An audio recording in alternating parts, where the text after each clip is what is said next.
नमस्ते, मैं हूं इंदु और आपका हमारे channel imperfectly perfect Indian mom में स्वागत है। न्यू पेरेंट जब हम अपने बच्चे को देखते हैं, बच्चा बिना किसी रीज़न के बहुत ज़्यादा रोए, बच्चा बहुत अनकंफर्टेबल फील करे, बच्चा फीड लेना बंद कर दिया, सो नहीं पा रहा है, कुछ भी नहीं कर पा रहा है, बस वो रोता जा रहा है, बहुत क्रैंकी जैसे कह लो हो रहा है, तो उस वजह से पेरेंट्स जो है बहुत ज़्यादा डर जाते हैं कि पता नहीं बच्चे को क्या हुआ है। तो उसका जो बच्चे के रोने का एक कारण हो सकता है बेबी रिफ्लक्स, यानी कि बच्चे के जो पेट में है वो गैस बनी है, उस वजह से बच्चे को प्रॉब्लम हो रही है और वो कुछ भी नहीं कर पा रहा, बच्चा फीड भी नहीं ले पा रहा। तो मैं आज आपसे बस बेबी बर्पिंग, बेबी रिफ्लक्स जो है उसके कॉजेज़, उसके सिम्टम्स और उसके जो रेमेडीज़ हैं, सिंपल रेमेडीज़ आप जिसे कह सकते हो, ये सब मैं आज आपसे इस वीडियो में आज मैं बात करूँ। लेकिन वीडियो स्टार्ट करने से पहले अगर आप हमारे चैनल पर नए हैं तो प्लीज़ हमारी वीडियो को लाइक कीजिए, हमारे चैनल को सब्सक्राइब कीजिए और बेल आइकन पर ज़रूर से प्रेस कीजिए ताकि आपको हमारे आने वाली सभी वीडियोज़ की नोटिफिकेशंस मिलती रहें। तो चलिए वीडियो शुरू करते हैं। इस पहला क्वेश्चन है कि बेबी रिफ्लक्स क्या होता है,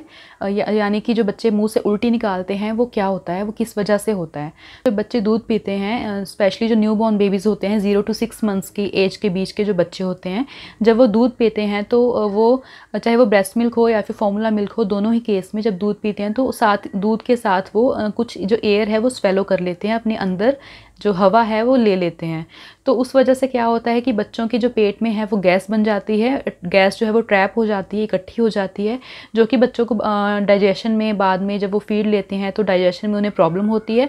तो और जिस वजह से जो दूध है वो डाइजेस्ट नहीं हो पाता और बाहर वो उल्टी की फॉर्म में या दही जैसा उसका टेक्स्चर होता है, जो बेबी रिफ्लक्स जिसे कहते हैं, उस फॉर्म में वो बाहर आ जाता है। दूसरा क्वेश्चन है कि जो बच्चे हैं उनके पेट में गैस बनती क्यों है। तो इसका जो अगर बच्चा ब्रेस्ट फीड कर रहा है तो उस केस में रीज़न हो सकता है कि जो बच्चे का जो लैच है माउथ टू निपल वो अच्छे से नहीं बन पा रहा, जिस वजह से वो हवा भी अपने अंदर ले रहा है। तो हमेशा ब्रेस्ट फीड करवाते हुए जो लैच है उसका मदर को ख्याल रखना चाहिए कि बच्चा अच्छे से लैच कर पा रहा है कि नहीं कर पा रहा है। और अगर बच्चा फॉर्मूला फीड ले रहा है तो वो बॉटल के थ्रू जब दूध पीता है बच्चा, तो उस केस में हमें ध्यान रखना चाहिए कि जो निपल का जो साइज़ है बॉटल के, वो जो साइज़ है वो अकॉर्डिंग टू बेबीज़ एज होना चाहिए। बेबी की जो एज होती है उसके अकॉर्डिंगली वो निपल के साइज़ मिलते हैं मार्केट में अलग अलग, तो वो जो साइज़ है वो सही होना चाहिए। जैसे जैसे बच्चा बड़ा होता है तो जो निपल का साइज़ है उसका जो होल होता है वो बड़ा हमें लेना चाहिए। तो अगर जो होल है बच्चे की एज के अकॉर्डिंग अगर वो बड़ा होता है तो वो दूध एकदम से ज़्यादा पीने की कोशिश के चक्कर में बच्चे के अंदर हवा भी चली जाती है। तो इस रीज़न से बच्चे के अंदर वो जो गैस है वो ट्रैप हो जाती है और वो बच्चे को बेबी रिफ्लक्स इसके बाद होने के जो है वो चांस रहता है। जो बच्चे ब्रेस्ट फीड लेते हैं उन केसेस में मदर को ख्याल रखना चाहिए कि वो क्या डाइट ले रही हैं। मदर की डाइट में अगर ऐसी चीज़ें शामिल हैं जिनसे कि गैस होने के चांस रहते हैं तो उस वजह से भी कई बार बच्चे को जो ये गैस है उसकी होने की दिक्कत हो सकती है। नेक्स्ट क्वेश्चन है कि जो बच्चे के पेट में गैस बन जाती है उसको निकालने के लिए हमें क्या करना चाहिए। तो उसके लिए बर्पिंग जो होती है, मतलब डकार दिलवाना बच्चे को, वो हमें हमेशा हर फीड के बाद बच्चे को दिलवाना चाहिए। और इसकी क्या इंपॉर्टेंस है कि हमें बर्पिंग क्यों करवानी चाहिए, तो इसका आंसर है, तो जो बर्पिंग होती है ये बच्चे के लिए इसलिए ज़रूरी होती है कि डकार दिलवाने से, बर्पिंग के थ्रू बच्चा जो है वो डाइजेस्ट अच्छे से कर पाता है जो दूध पीता है। और डकार दिलवाने से बच्चे को जो स्पीटअप है यानी कि उल्टी जो निकालते हैं मुंह से, उस चीज़ से भी उनको राहत मिलती है।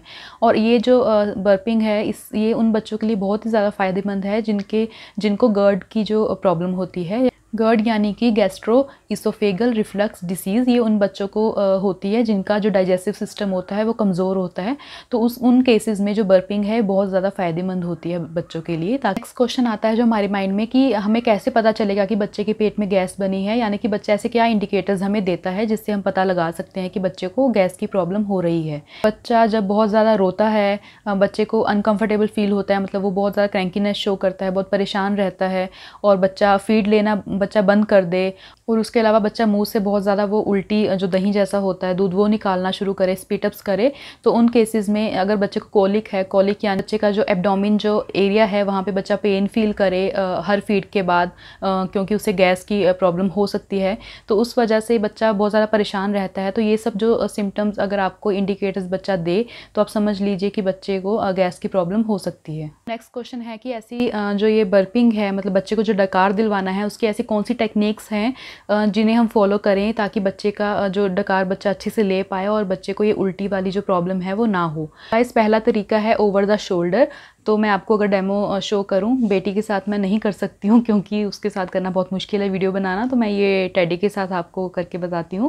आई होप आपको समझ आ जाएगा। तो आप इस तरह से जब बेबी को लेते हो तो आप शोल्डर पे बेबी का जैसे यहाँ पर हेड ऊपर रखिए और टमी जो है बच्चे की वो यहाँ पर उसका प्रेशर जो है वो लगेगा।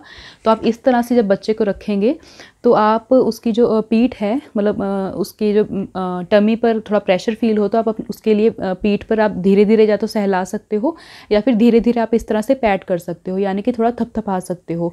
उससे बच्चे की जो टमी होती है उस पर थोड़ा प्रेशर लगता है और वो जो बच्चा है डकार उसको लेने में ईजी रहता है। ऐसा करते समय एक बात का जो ध्यान रखना है वो ये है कि बच्चे को रखने के टाइम पे, बर्पिंग करवाने के टाइम पे आप हमेशा एक बर्पिंग क्लोथ जो है, कपड़ा जो है वो यहाँ पर अपने कंधे पर रख लीजिए, उसके बाद ही करवाए, ताकि अगर इन केस बच्चा स्पीड अप कर भी दे तो आपकी जो ड्रेस है वो ख़राब ना हो और वो उस कपड़े के ऊपर ही जाए। जो मेथड है वो होता है सिटिंग अपराइट, ताकि जिसमें बच्चा इस तरह से आप सीधा बिठाएंगे अपनी गोद में फीड करवाने के बाद, और जो बच्चे की जो चिन है उसको आप इस तरह से सपोर्ट दे के अपने हाथ का थोड़ा इस तरह से ऊपर रखिए, यानी कि इस तरह से एक हाथ से आप इस थोड़ा सपोर्ट दे बच्चे को और दूसरे हाथ से आप बच्चे की जो पीठ है उसको सहलाएं या फिर धीरे धीरे इस तरह से पैट करें, ताकि अगर चिन को सपोर्ट देना इसलिए सही है कि बच्चे का अगर इस तरह से होगा तो बच्चा स्पीड अप करने के चांस रहेंगे। अगर बच्चे का सर ऊपर सीधा रहेगा तो बच्चा उसको डकार जो है, बर्पिंग जो है उसमें बच्चे को ईजी रहेगा। मेथड है उसका नाम है लैप बर्पिंग, यानी कि आप अपनी गोदी में बच्चे को इस तरह से सीधा पेट के बल लेटाएंगे और जो बच्चे का जो नेक है, सेम जो चिन है उसको आप एक हाथ के सपोर्ट के साथ थोड़ा ऊपर एंगल आप इस तरह से देंगे। इसके साथ थोड़ा मुझे दिखाना मुश्किल है, मैं इमेज आपको साइड पे शो कर दूंगी, वो देख सकते हो। तो इस तरह से बच्चे को सपोर्ट दीजिए और सीधा लेटाइए उसके पेट के बल, और बच्चे के सर्कुलर मोशन में इस तरह से थोड़ा हाथ से धीरे धीरे कीजिए। और थोड़ी देर बाद अगर आप टैप करना चाहें तो थोड़ा ऊपर की तरफ टैप कीजिए, बिल्कुल इस तरह से बेली के ऊपर ना करें, पीछे बैक पे, उससे ज़्यादा बच्चे को प्रेशर फील होगा। तो थोड़ा सा ऊपर की तरफ आप धीरे धीरे करके पैट कर सकते हो या फिर आप सर्कुलर मोशन में अपना हाथ जो है घुमा सकते हो। तो इससे भी बच्चों को जो डकार लेने में ईजी रहता है। लेकिन ये वाली जो टेक्निक है लैप बर्पिंग, इसको आपको हमेशा फीड देने के 20 या 20 से 25 मिनट के बाद ही आपको ये हमेशा करनी चाहिए, उससे पहले नहीं करनी चाहिए। 3 टेक्निक्स के अलावा आप बच्चे को टमी टाइम दे सकते हो। जो थोड़े बच्चे बड़े होते हैं जो टमी पे आना सीख जाते हैं तो उनको टमी टाइम आप दे सकते हो, उससे ऑटोमेटिकली बच्चे को जो गैस निकालने में ईजी रहता है, उनको रिलीफ फील होता है। नेक्स्ट क्वेश्चन है कि हमें बच्चे को कितनी बार बर्पिंग करवानी चाहिए, यानी कि डकार दिलवाना चाहिए, और कितनी देर तक दिलवाना चाहिए। अगर बच्चा ब्रेस्ट फीड ले रहा है तो उस केस में हर फीड के बाद हमें बर्पिंग जो है वो करवानी चाहिए। और बर्पिंग को कई बार हो सकता है कि 20 से 30 मिनट भी लग जाए, बच्चे आधा घंटा भी कई बार ले लेते हैं। स्पेशली जो न्यूबॉर्न बेबी होते हैं उनको डकार दिलवाने में आधा घंटा भी लग जाता है। तो हमेशा कोशिश करें कि बच्चे को डकार ज़रूर से दिलवाएं। अगर बच्चा फॉर्मूला फीड पे है तो हमेशा फॉर्मूला जब फीड आप दे रहे हो तो अगर हो सके तो फीड देने के बीच में एक बार आप निकाल कर बच्चे को बॉटल, तो तब आप बच्चे को बर्पिंग करवाए। और उसके अलावा जब फीड बच्चा पूरी ले लेता है उसके बाद आपको बर्पिंग करवानी चाहिए। नेक्स्ट क्वेश्चन है कि अगर बच्चा डकार ना ले, बर्पिंग ना करे, तो क्या ये नॉर्मल है? हमें इस चीज़ की चिंता होनी चाहिए कि बच्चे ने डकार नहीं लिया है। तो कई बार बच्चा जो है बर्पिंग नहीं लेता है। हम काफ़ी कोशिश करते हैं, 15 से 20 मिनट या 20 से 30 मिनट हम ट्राई करते रहते हैं बच्चे के साथ कि बच्चे को बर्पिंग हो जाए, लेकिन तब भी बच्चा नहीं करता है। तो ये बिल्कुल नॉर्मल है, इसमें कोई टेंशन वाली बात नहीं है। इसका सिर्फ एक ही रीज़न मतलब हो सकता है कि बच्चे को बर्पिंग की उस टाइम पर ज़रूरत नहीं है। नेक्स्ट क्वेश्चन है, हमें जो जनरली लगता है कि जो बच्चे बॉटल से फीड लेते हैं, यानी कि जो फॉर्मूला फीड लेते हैं बच्चे, उनको गैस बनने की चांसेस जो हैं वो बहुत ज़्यादा होते हैं, जबकि ब्रेस्ट फीड जो बच्चे लेते हैं उनको नहीं होती गैस। तो ऐसा नहीं है, चाहे बच्चा ब्रेस्ट फीड ले चाहे बच्चा फॉर्मूला मिल्क ले, दोनों ही केस में बच्चे को गैस होने के चांसेस रहते हैं। और स्पीटअप्स दोनों ही बच्चे करते हैं। मेरी बेटी ब्रेस्ट फीड करती थी, तब भी वो स्पीटअप जो है उसने किया है, चाहे उसने 2 बार किया है, सिर्फ एक फर्स्ट मंथ में और एक सेकेंड मंथ में, उसके बाद उसने कभी भी स्पीटअप नहीं किया है। तो ज़रूरी नहीं है कि जो बच्चे ब्रेस्ट फीड ले रहे हैं वो स्पीटअप्स करेंगे, दोनों ही केस में करते हैं। लेकिन जो फॉर्मूला फीड हम जब बच्चों को देते हैं उस टाइम पे अगर हम कुछ बातों का ख्याल रखें तो बच्चे को गैस होने के जो चांसेस है बहुत ज़्यादा वो कम हो जाते हैं। पहली चीज़ की जो नेपल का जो साइज़ है वो सही होना चाहिए बच्चे की एज के अकॉर्डिंग। और जो दूसरी चीज़ वो है कि जब आप दूध बनाएं, फॉर्मूला मिल्क बनाएं बॉटल में, उसके बाद जब आप शेक करते हो तो उसमें जो एयर बबल्स जो बन जाते हैं बॉटल में, मिल्क में, उसको आप थोड़ा सेटल डाउन होने दीजिए 1 मिनट के लिए। उसके बाद बच्चे को दूध पिलाएं। तो अगर आप पहले ही पिला देंगे तो जो वो एयर बबल्स हैं वो भी बच्चा जो है अपने अंदर ले लेता है। तो नेक्स्ट क्वेश्चन है कि जो टेक्निक्स हैं बर्पिंग के लिए, उसके अलावा हम क्या रेमेडीज़ को फॉलो कर सकते हैं कि बच्चे को जो गैस अगर हो भी जाती है तो उससे हम कैसे बच्चे को रिलीफ दिलवा सकते हैं।